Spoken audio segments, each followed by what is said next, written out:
No hesitation, no apology. We were sitting across from each other in her kitchen, coffee going cold between us. I nodded once. Got it. She took my calm for acceptance. It wasn't. We'd been together for 11 months. Not long enough to plan a future, but long enough for me to think we had one.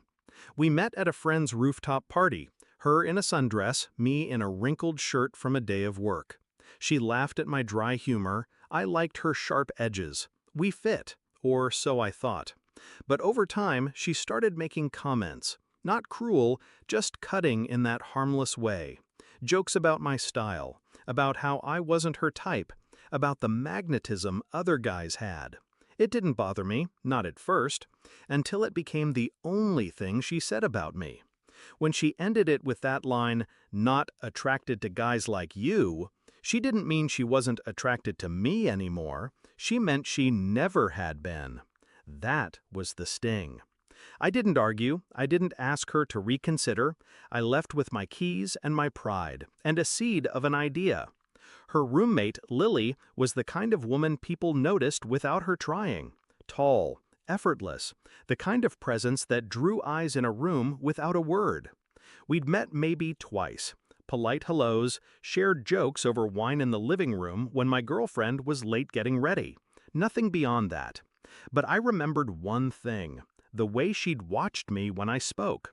Not distractedly, not politely, attentively. 2 weeks after the breakup, I sent Lily a message. Simple, neutral. "Hey, I'm organizing a small get-together this weekend. You should come." She replied in under a minute. "Sounds fun." It wasn't fun, it was deliberate. I curated that night like a stage play. Mutual friends, good music, lighting that made everyone look better. And I was different. Not inauthentic, just sharper. Fitted shirt, confidence dialed up, not forced.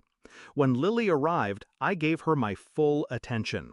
Not smothering, not obvious, just enough to make her feel like she was in on something the others weren't. By the end of the night, she lingered while the last guests were leaving. 1 glass of wine became 2. 2 became her on my couch, laughing at something I barely remember saying. We didn't start dating immediately. That wasn't the point. The point was to become undeniable. Over the next month, Lily and I started showing up together. Coffee shops, bars, friends' dinners. Not as a couple, but close enough for people to start asking questions. Photos popped up online, my name in captions next to hers. I didn't tag her, I didn't need to. By week 6, my phone buzzed. Her. "Are you seeing Lily?" I left it on read. Here's the thing about attraction. It's rarely about looks alone. It's about perception, value, the way people talk about you when you're not around, and my value was climbing. Her friends, the same ones who'd once laughed at her "not your type" jokes, were now telling her how unexpected Lily and I seemed, but how good it looked. The shift came fast. She started liking my posts again, commenting on old inside jokes, accidentally running into me at places she knew I went. And then, finally, I've been thinking, maybe I was wrong. We met for coffee, her choice, same table as the day she ended it. She was softer now, careful. "I guess I didn't realize what I had," she said. I let her talk, about how she'd been stressed, about how she'd been protecting herself by pushing me away, about how she missed us. Then she reached across the table. "I want to try again." I leaned back. "Why?" She hesitated. "Because you're different now." I smiled, just slightly. "No, I'm the same. You're just seeing me through someone else's eyes." Her hand froze. I stood, left enough cash for my coffee. "By the way," I said, "Lily's not my girlfriend. Never was. But she likes guys like me." Her face shifted. Confusion, realization, then the sting. I walked out before she could answer. It wasn't about Lily, it was never about getting her.